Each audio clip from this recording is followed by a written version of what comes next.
Le vent salé de la Méditerranée fouettait le visage de Marine comme une gifle inattendue, mais c'est le cri étouffé de Noémie qui la figea sur place. « Ne me touche pas, Lucien. Pas comme ça. » Les mots, lancés dans un espagnol teinté d'accent français, traversèrent l'air épais du soir barcelonais, heurtant Marine en plein cœur. Elle se cacha derrière le pilier de pierre usé de la Sagrada Familia, le souffle court, réalisant que l'homme qui serrait le bras de sa bien-aimée n'était autre que son frère aîné, ce fantôme du passé qui refusait de s'effacer. Marine sentit son estomac se nouer, un mélange de jalousie acide et de peur viscérale. Noémie, sa Noémie, aux yeux noisettes qui brillaient comme les mosaïques de Gaudí sous le soleil catalan, se débattait avec une grâce douloureuse, ses boucles noires cascadant sur ses épaules comme une cascade de nuit. Elles s'étaient rencontrées 6 mois plus tôt, dans les couloirs étroits de l'université de Barcelone, où Marine, fraîchement arrivée de Paris pour un échange Erasmus, avait trébuché sur un tas de livres d'art et de philosophie. Noémie, étudiante en littérature comparée, avait ri un rire clair, comme le tintement des verres dans un café du quartier gothique et l'avait aidé à ramasser ses affaires. « Tu es française ? Moi aussi, mais je suis née ici. Laisse-moi te montrer les vrais secrets de cette ville. » C'était le début d'une danse délicate, faite de promenades le long de la Rambla, de confidences chuchotées sous les palmiers de la Plaça Catalunya, et de baisers volés dans les ruelles ombragées où l'odeur de jasmin se mêlait à celle du pain frais. Pourtant, dès le premier soir où elles avaient partagé un verre de sangria dans un bar caché de l'El Raval, Marine avait perçu l'ombre. Noémie parlait peu de sa famille, se contentant d'effleurer le sujet comme on caresse une cicatrice. « Mon frère. Il est protecteur. Trop, parfois. » Marine n'avait pas insisté, préférant se perdre dans la douceur des lèvres de Noémie, dans la façon dont ses doigts fins traçaient des arabesques sur sa peau, évoquant les courbes des fresques de Picasso. Elles étaient devenues inséparables, des nuits passées à débattre de Sartre et de Simone de Beauvoir dans un petit appartement loué près de la mer, des matins où le soleil filtrant à travers les volets les réveillait enlacés, le corps de l'une moulé contre l'autre comme une sculpture vivante. Marine, avec ses 24 ans et son passé de cœur brisé à Montmartre, avait trouvé en Noémie une encre, une poésie incarnée qui effaçait les doutes. Noémie, plus jeune d'1 an, portait en elle une fragilité héritée d'une enfance ballottée entre la France et l'Espagne, entre un père absent et une mère trop aimante. Mais ce soir-là, près de la basilique inachevée, tout bascula. Marine avait suivi Noémie discrètement, inquiète après un appel laconique, « Viens me chercher, s'il te plaît. » Il est là. Lucien. Le frère. 30 ans, ingénieur en retour d'un stage à Madrid, avec ce regard d'acier que Noémie décrivait comme un mur infranchissable. Il était grand, les épaules larges sous une chemise impeccablement repassée, les cheveux châtains coupés courts, un sourire qui ne montait jamais jusqu'aux yeux. Originaire de Toulouse mais élevé à Barcelone, il incarnait pour Noémie à la fois le rempart et la prison. « Tu ne comprends pas, Marine. Il pense que je suis sa petite sœur fragile, celle qu'il doit sauver du monde. » Et maintenant, il la secouait, non pas avec violence, mais avec cette fermeté possessive qui faisait trembler Noémie. « Tu vas arrêter ces bêtises, Noémie. Cette fille, elle te corrompt. Reviens à la maison, avec maman. On oublie tout ça. » La voix de Lucien, grave et autoritaire, résonnait contre les façades gothiques. Marine sentit une rage monter en elle, un feu qui contrastait avec la brise fraîche du soir. Elle s'avança, le cœur battant la chamade, et posa une main sur l'épaule de Noémie. « Lâche-la, s'il te plaît.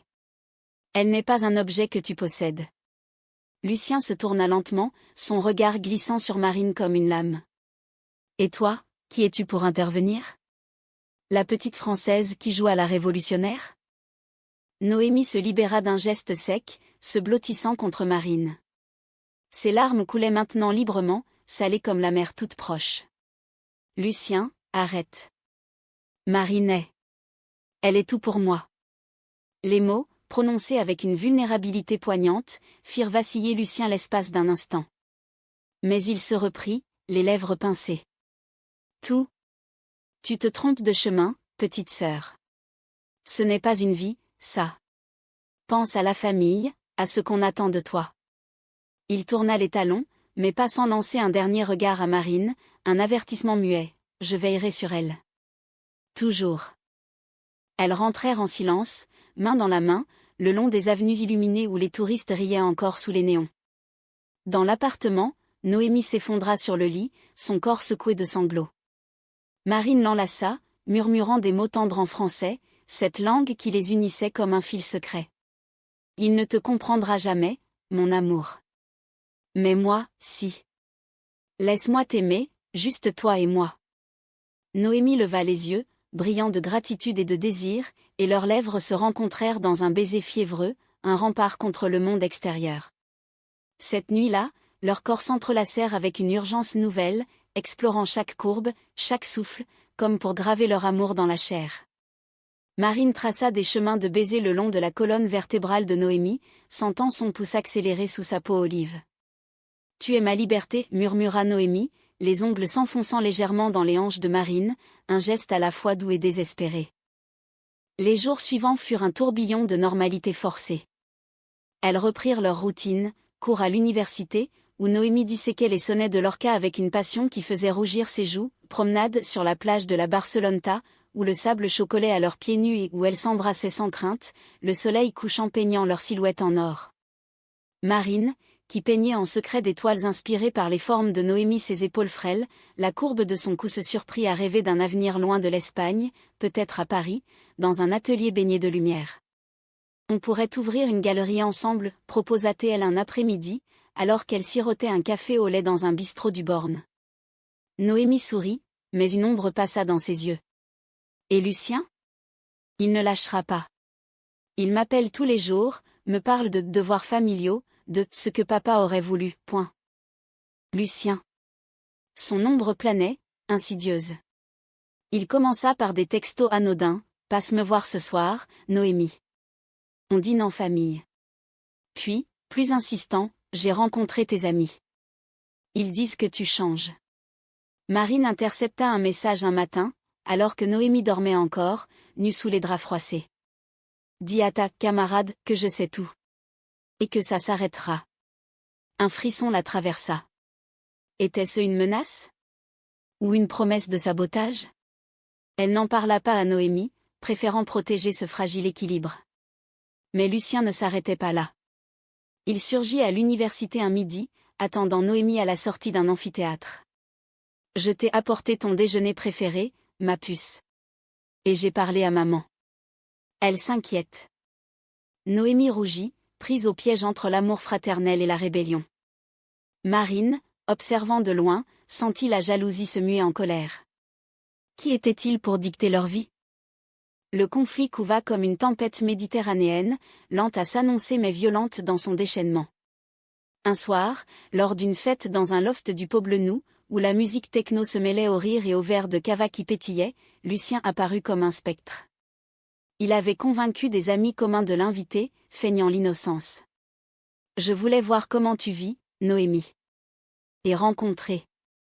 Elle. » Il s'approcha de Marine, un verre à la main, son sourire carnassier contrastant avec la douceur ambiante.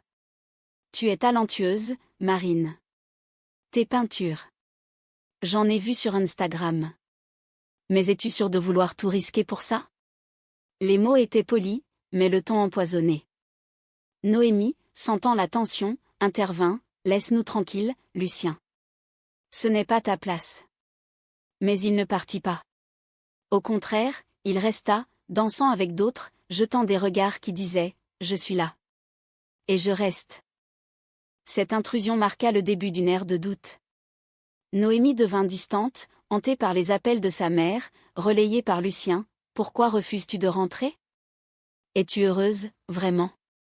Marine, de son côté, peignait avec fureur, ses toiles se couvrant de bleu tourmenté, de rouge passionné des abstractions où le corps de Noémie se fondait dans les vagues de la mer, mais où une silhouette masculine noire perçait comme une fissure. Elle faisait l'amour avec moins de tendresse, plus de désespoir, comme pour conjurer le sort. « Promets-moi qu'on fuira, » murmurait Marine, ses lèvres contre l'oreille de Noémie, tandis que leurs hanches se mouvaient en rythme lent, un tango intime. « Je promets, » répondait Noémie, mais sa voix tremblait. Puis vint la trahison, sournoise et calculée. Lucien avait fouillé, appris les secrets les plus intimes. Un matin pluvieux, typique des automnes catalans où le ciel se voile de gris, Noémie reçut un paquet anonyme. À l'intérieur, des photos, elles deux, enlacées sur la plage, mais juxtaposées à des clichés truqués. Marine avec d'autres femmes, sorties de son passé parisien, et Noémie avec un ex distant. Une lettre accompagnait, « Regarde la vérité. Elle te ment. Reviens-moi, petite sœur. Je te protège. » Signée d'une initiale, elle, Noémie confronta Marine ce soir-là, les yeux rougis par les larmes et la rage.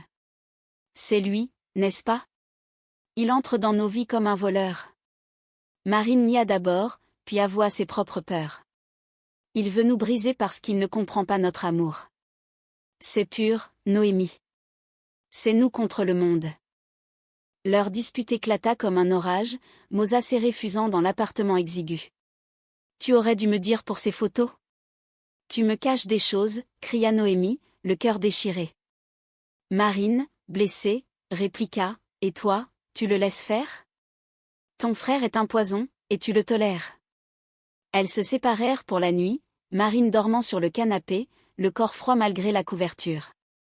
Au matin, Noémie était partie, un mot griffonné, j'ai besoin de temps.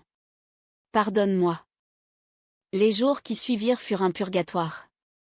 Marine erra dans Barcelone comme un fantôme, visitant les lieux de leurs souvenirs, le marché de la Boqueria où elles avaient volé des olives en riant, le parc Güell où elles s'étaient embrassées sous les salamandres colorées. Lucien, sentant sa victoire proche, la contacta enfin. Viens me voir. Au café du port. Pour Noémie. Elle y alla, mue par un mélange de haine et d'espoir. Il était là, impeccable, commandant 2 espressos. Je l'aime, tu sais. Ma sœur. Et je ne la laisserai pas s'égarer. Marine le toisa, les poings serrés. Ton amour est une cage. Le nôtre est un vol. Il rit, un son amer. Ton vol? C'est une illusion. Elle rentrera. Et toi, tu retourneras en France, seul. Mais Lucien sous-estimait la force de leur lien.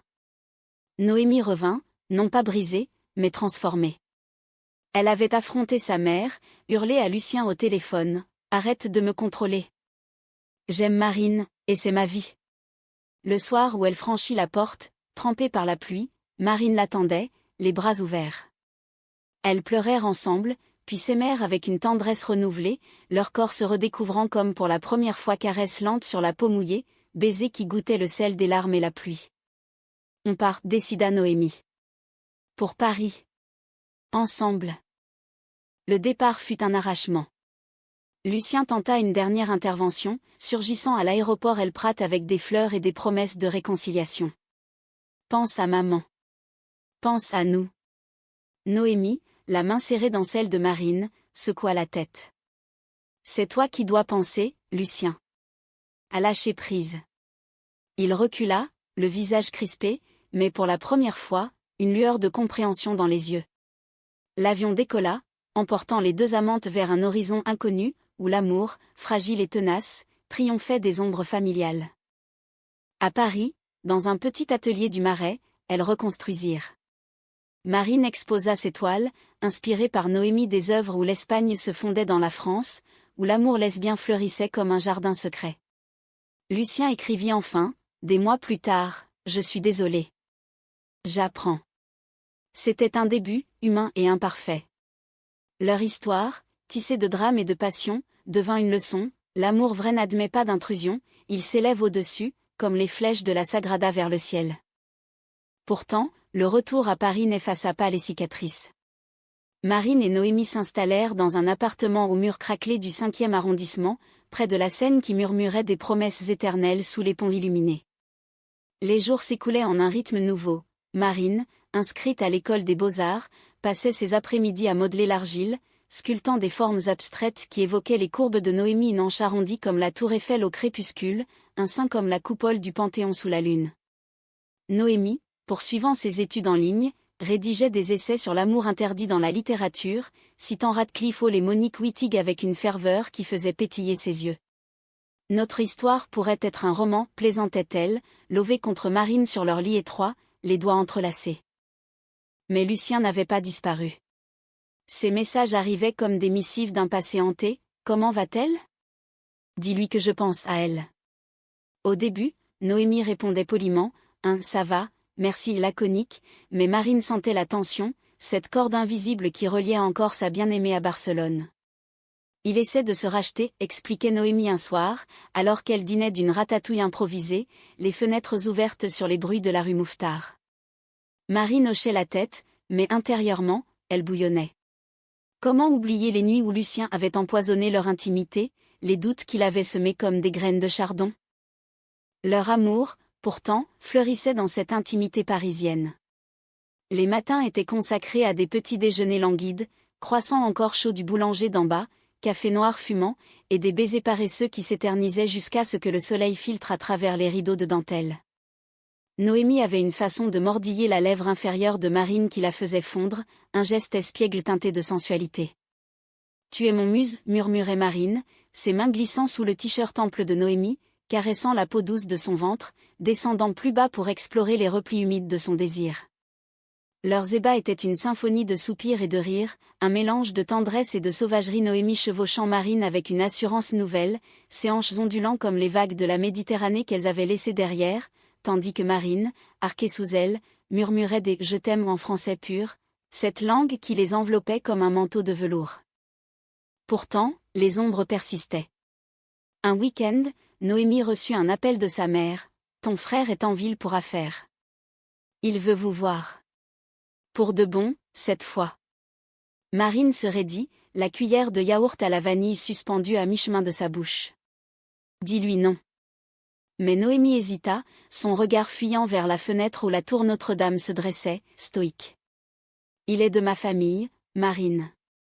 Je ne peux pas l'ignorer éternellement. La dispute qui suivit fut contenue, mais cuisante des reproches chuchotés, des portes claquées doucement pour ne pas alerter les voisins. Marine passa la nuit seule dans l'atelier, peignant une toile noire où une silhouette féminine se débattait contre des chaînes invisibles, symbole de l'emprise fraternelle. Lucien arriva un mardi pluvieux, descendant du train à Gare de Lyon avec une valise impeccable et un bouquet de lys blanc fleur de pureté, ou d'absolution. Il les invita dans un brasserie du quartier latin, l'Assommoir, où les miroirs anciens reflétaient leurs visages tendus. « Je suis venu m'excuser » commença-t-il, sa voix grave contrastant avec le cliquetis des verres. « J'ai été un idiot. À Barcelone, je croyais protéger Noémie, mais je l'ai tout fait. » Noémie, assise entre eux, hocha la tête, émue malgré elle.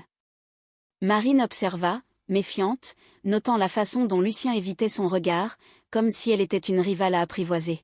« Pourquoi maintenant » demanda-t-elle, directe comme un pinceau chargé de couleurs. Il soupira, passant une main dans ses cheveux. « Parce que j'ai rencontré quelqu'un. Une femme. Et j'ai compris.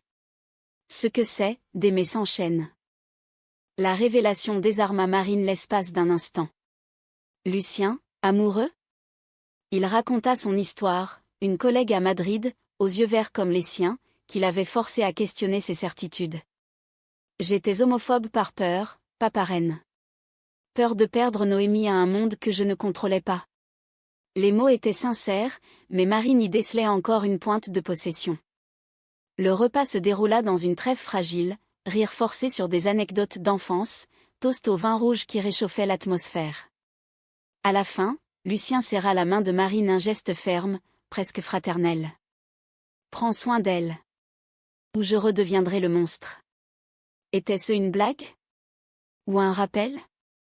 Les semaines suivantes apportèrent un semblant de paix. Lucien rentra à Barcelone, mais les appels devinrent réguliers, joyeux même, invitations à des dîners virtuels, questions sur les études de Noémie. Marine se détendit, peignant des toiles plus lumineuses, où des corps féminins s'enlaçaient librement sous un ciel catalan, parisien hybride. Leur anniversaire 6 mois depuis leur premier baiser fut célébré dans un pique-nique au jardin des Tuileries, avec du champagne rosé et des fraises juteuses. Noémie portait une robe rouge sang, un clin d'œil à la passion espagnole, et elles firent l'amour sous les étoiles, cachées dans l'ombre d'un bosquet, leurs gémissements étouffés par le vent printanier. Pour toujours, jura Noémie, son souffle chaud contre le cou de Marine, tandis que ses doigts dansaient une valse intime sur sa peau frémissante. Mais la trahison couvait, plus profonde cette fois. Lucien, dans sa quête de rédemption, avait fouillé trop loin. Il avait contacté l'ex de Marine à Paris, une femme nommée Élise, pour recomprendre mieux. Élise, blessée par le passé, avait déversé son fiel, Marine est volage. Elle collectionne les cœurs comme des tableaux. Les mots, déformés, arrivèrent à Noémie par un email maladroit de Lucien, je voulais t'aider à voir clair. Méfie-toi. Noémie confronta Marine un soir d'orage, la foudre illuminant leur chambre comme un flash accusateur. Est-ce vrai? As-tu aimé d'autres avant moi, comme ça? Marine, le cœur serré, avoua, oui, mais c'était avant toi. Toi est l'unique. Les larmes coulèrent, un torrent de doutes ravivés. Cette fois, la fracture fut béante. Noémie partit chez une amie, laissant Marine seule avec ses toiles inachevées. Lucien, sentant le chaos qu'il avait semé, appela, je n'aurais pas dû. C'était pour son bien. Marine hurla dans le téléphone, ton bien nous détruit. Jusqu'où iras-tu? Il raccrocha, silencieux. Les jours s'étirèrent en une agonie, Marine errait le long de la Seine, jetant des cailloux dans l'eau trouble, se demandant si leur amour survivrait à cette intrusion finale. Pourtant, dans la solitude, Marine écrivit une longue missive en français fleuri, évoquant Colette et ses amours passionnés. Mon amour, Lucien est un fantôme que nous devons exorciser ensemble. Reviens, et aimons s'enchaîne. Noémie lut ces mots sous la pluie, près du pont des Arts, et son cœur se brisa puis se recomposa. Elle revint, non pas pour Lucien, mais pour elle. Leur réconciliation fut un feu d'artifice, baiser vorace dans l'escalier sombre, corps pressés l'un contre l'autre, une fusion où la douleur se muait en extase. Jamais plus, murmura Noémie, ses jambes enroulées autour de la taille de Marine, tandis qu'elle s'abandonnait sur le sol du salon, le monde extérieur oublié. Lucien, confronté à sa propre erreur, s'effaça enfin. Une carte postale de Barcelone arriva, j'ai compris. Soyez heureuse. C'était la fin d'une ère, le début d'une autre humaine, imparfaite, mais vraie. L'été enveloppa Paris d'une chaleur languide, transformant les rues en un labyrinthe de parfums jasmin des jardins suspendus, pain grillé des terrasses, et cette note subtile de sueur qui collait les chemisiers à la peau. Marine et Noémie, renforcées par leur réconciliation, osèrent rêver plus grand. Elles organisèrent une exposition commune, les toiles de Marine, vibrantes de couleurs méditerranéennes, côte à côte avec les poèmes de Noémie, imprimés sur papier artisanal, évoquant l'amour lesbien comme un feu follet dans la nuit catalane. Chloé et Daphne revisitées, titra Noémie un recueil, un clin d'œil espiègle aux mythes anciens réinventés pour leur époque. L'ouverture eut lieu dans une galerie du Marais, un soir de juin où l'air vibrait d'électricité. Les invités affluaient, étudiants barbus, critiques aux lunettes cerclées d'or, et même Élise, l'ex de Marine, venue par curiosité malsaine. Noémie, radieuse dans une robe noire cintrée qui soulignait sa silhouette gracile, circulait parmi la foule, un verre de vin blanc à la main. Marine, en pantalon large et chemise blanche ouverte sur un décolleté suggestif, observait depuis un coin, son cœur gonflé de fierté. Leurs regards se croisaient souvent, charge d'une promesse silencieuse plus tard, dans la pénombre, elle célébrerait seule. Mais Lucien surgit, inopportun comme toujours.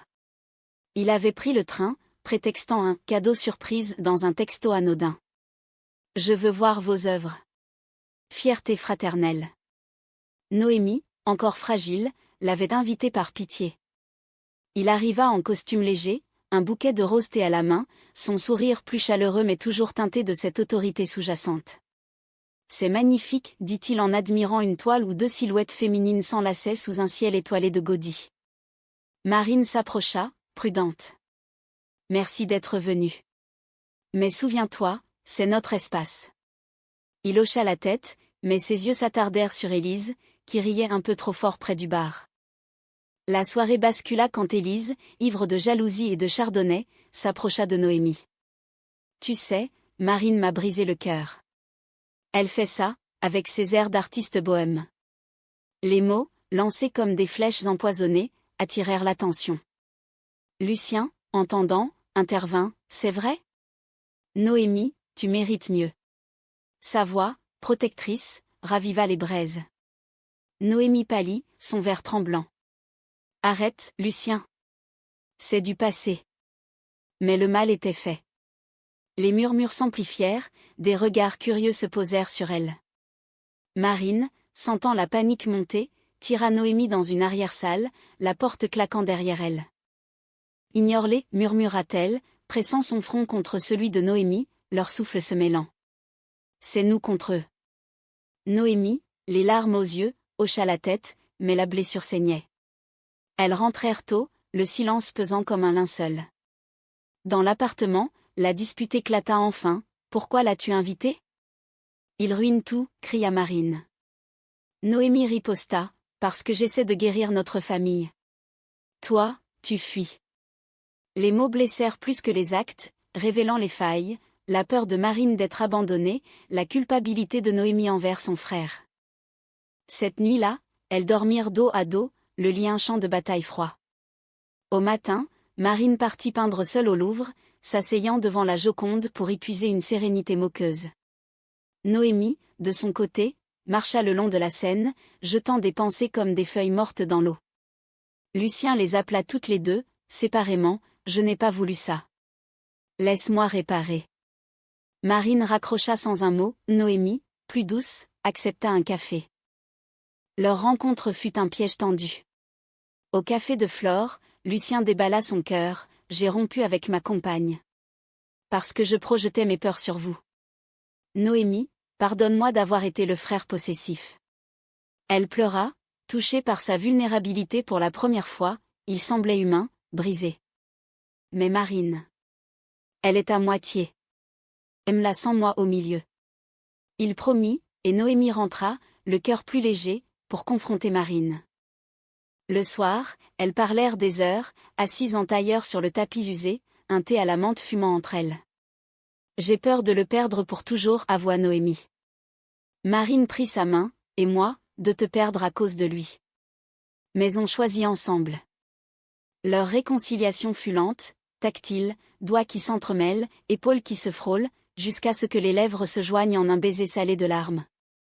L'amour suivit, doux et exploratoire, Marine embrassant chaque grain de beauté sur le corps de Noémie, comme pour les cartographier, tandis que Noémie, à genoux, offrait une adoration muette, sa langue traçant des cercles lents autour des seins de Marine, descendant vers les plis intimes où le plaisir montait en vagues. Pourtant, le chaos guettait. Lucien, dans un élan maladroit de réparation, envoya à Marine un dossier, des lettres d'amour d'Élise, volées ou achetées, pour prouver son instabilité passée. Pour que tu sois honnête, écrivait-il. Marine, découvrant cela, sentit la rage l'envahir. C'était la trahison ultime, non plus une intrusion, mais une violation. Elle confronta Lucien par visioconférence, le visage tordu. Tu n'arrêtes jamais. Jusqu'où iras-tu pour nous détruire? Il balbutia, Je pensais t'aider. Mais c'était trop tard. Noémie, apprenant l'affaire, choisit, c'est fini, Lucien. Ne reviens pas. Leur amour, testé au feu, en sortit plus fort. Elles voyagèrent en Bretagne, fuyant Paris pour des falaises battues par les vents, où elles firent l'amour sur le sable gris, le corps de Noémie arqué contre les vagues, Marine la couvrant de son manteau comme d'un bouclier. Nous sommes libres, dirait en chœur, riant aux éclats. L'automne ramena ses feuilles rousses sur les boulevards parisiens, un tapis craquant sous les pas pressés des amoureux. Marine et Noémie, après l'ouragan Lucien, avaient tissé un cocon plus solide. L'exposition avait été un succès modeste mais exaltant, des critiques élogieux dans le monde, des ventes qui payèrent un mois de loyer en avance. Elles fêtèrent cela dans un cabaret caché du Pigalle, où des voix rauques chantaient Piaf et où leurs mains, sous la table, se caressaient en secret, un rappel constant de leur intimité volée au monde. Lucien s'était exilé dans son silence. Plus de messages, plus d'apparitions spectrales. Noémie, d'abord soulagée, puis attristée, écrivit une lettre finale. « Frère, j'espère que tu trouves ta paix. La mienne est avec Marine. » La réponse arriva des semaines plus tard, postée de Toulouse, « J'ai commencé une thérapie. Pour comprendre. Merci de m'avoir forcé à voir. » C'était un aveu humain, teinté de regret, pas une rédemption totale, mais un pas vers l'acceptation. Marine, lisant par-dessus l'épaule de Noémie, sentit une paix inattendue. Il ira bien. Et nous aussi. Leur vie s'épanouit en routines enchantées. Les matins, café partagé au balcon, Noémie lisant à voix haute des extraits de Proust tandis que Marine esquissait son portrait, capturant la courbe espiègle de sa bouche. Les après-midi, promenade au Luxembourg, où elle nourrissait les pigeons et s'embrassait sur les bancs, indifférente au regard. Les nuits, un sanctuaire de sensualité. Noémie avait découvert un goût pour les jeux subtils des foulards de soie noués autour des poignets de Marine, des plumes effleurant sa peau jusqu'à ce que le désir devienne insoutenable. « Laisse-moi te posséder » murmurait-elle, ses lèvres descendant le long du torse de Marine, s'attardant sur les tétons durcis avant de plonger plus bas, sa langue experte arrachant des gémissements rauques. Marine, en retour, offrait des massages langoureux, ses mains huilées glissant sur les cuisses de Noémie, écartant doucement pour un festin lent, savourant chaque frisson, chaque cri étouffé. Mais le destin, capricieux comme une muse française, réservait un dernier twist. Une nouvelle de Barcelone, leur mère, affaiblie par une maladie, appelait Noémie au chevet. « Viens, ma fille. » Et amen. « Qui tu veux. » C'était un appel à l'unité, fragile. Noémie hésita, craignant la rechute. Marine, forte maintenant, insista, « Allons-y ensemble. » Pour clore le chapitre. Le vol fut un voyage intérieur, main serrée dans l'étroitesse de l'avion, chuchotement d'encouragement. À Barcelone, l'air salin les accueillit comme un vieil amant. La mère, frêle dans son lit d'hôpital près de la mer, les reçut avec des yeux humides. « Ma Noémie. Et Marine. Vous êtes belles ensemble. » Lucien était là, vieilli d'un an en quelques mois, les traits tirés. Il serra la main de Marine sans un mot, un geste de capitulation. Les jours suivants furent un pèlerinage, visite à la Sagrada, promenade sur la plage où tout avait commencé, et des nuits dans l'ancien appartement, où elle faisait l'amour avec une gratitude nouvelle, le bruit des vagues rythmant leurs ébats corps entrelacés, sueur perlant comme des perles de rosée, un orgasme partagé qui scellait leur victoire. La mère guérit partiellement, assez pour un dîner familial tendu mais cathartique. Lucien parla enfin, « J'ai été un frère nul. Mais j'apprends à être un allié. » Noémie pleura, Marine sourit. C'était humain imparfait, mais rédempteur. De retour à Paris, leur amour s'épanouit pleinement. Marine exposa une série finale, Intrusion et Libération, où Lucien apparaissait non comme un vilain, mais comme une ombre transcendée. Noémie publia son recueil, dédié à l'amour qui défie les chaînes. Elles adoptèrent un chat errant, gris comme la Seine, et planifièrent un mariage discret, sous les cerisiers du printemps. Leur histoire, dramatique et romantique, se closait sur une note humaniste, l'amour lesbien, face à la trahison et aux intrusions, n'était pas une bataille gagnée, mais une danse éternelle casséachetine dans ses tempêtes, émouvante dans ses calmes, et profondément française dans sa quête de beauté au milieu du chaos.